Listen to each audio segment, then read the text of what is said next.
Un passionné d'agronomie, le vigneron Michel Jacob a tout essayé.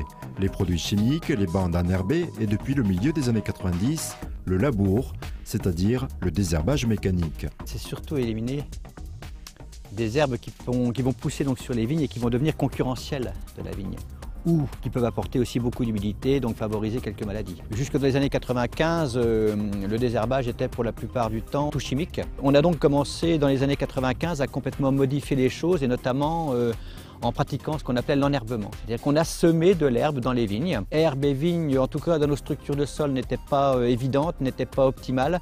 Et donc on a décidé de venir ou de revenir à un labour total, donc sans utilisation absolue donc de désherbants chimiques. Et il fallait remettre un petit peu au goût du jour ces techniques-là.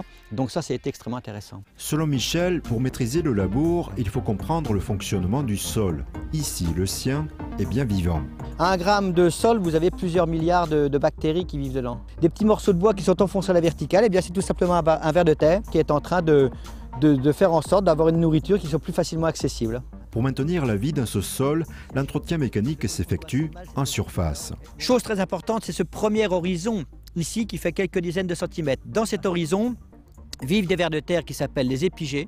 Vous avez ensuite un autre horizon en dessous où vous avez d'autres vers de terre qui s'appellent les endogées. Et vous avez ensuite, un peu en dessous, mais qui circulent dans toutes ces couches, des gros vers de terre qui s'appellent les anéciques. Pourquoi c'est si important de parler de ça? Parce que cette première couche ici qui contient ces petits vers de terre qui s'appellent les épigées, c'est tout l'endroit où tout ce qui est matière organique va tomber au sol. Cette matière organique va être transformée en humus par le travail de ces petits vers de terre, donc ces fameux petits épigées. C'est pour cette raison qu'on ne pratique pas un labour, on pratique ce qu'on appelle un sarclage. Un sarclage qui va constituer à travailler sur 5 ou 6 cm simplement de hauteur. On laisse donc cette petite partie encore de 5-6 cm de vie, cet espace de vie pour ces fameux épigées.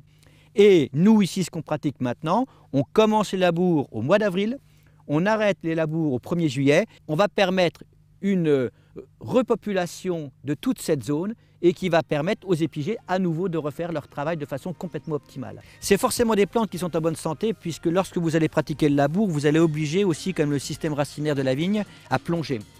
Lorsque le système va plonger, il se met à l'abri beaucoup plus facilement de tout ce qui va être contrainte thermique, hydrique. Donc vous avez des vignes qui sont beaucoup plus équilibrées et beaucoup plus saines. Des vins qui vont être issus de vignes cultivées, labourées, sarclées, peu importe le terme, vont être des vignes avec des vins plus équilibrés, plus riches, plus en matière. C'est peut-être là le vrai terroir, le vrai goût terroir qu'il faut essayer de rechercher. C'est aussi un travail différent, avec la pénibilité de passer entre des rangs étroits. Michel reste lucide et ouvert sur les points positifs et à améliorer. On va voir arriver bientôt ce qu'on appelle des robots laboureurs, etc.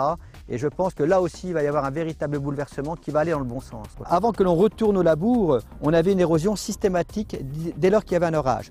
Là, aujourd'hui, il n'y aura pas de phénomène d'érosion parce qu'on a reconstitué un complexe argilo-humique. On parle évidemment pour les désherbages avec le labour, qui n'est peut-être pas d'ailleurs la solution optimale, mais en tout cas la meilleure solution aujourd'hui écologique. Et puis on va commencer à évoquer des choses dans les années qui viennent, de produits biocontrôle, etc., de réintroduction d'insectes, d'oiseaux, de biodiversité. On va rentrer dans je pense, une belle époque écologique.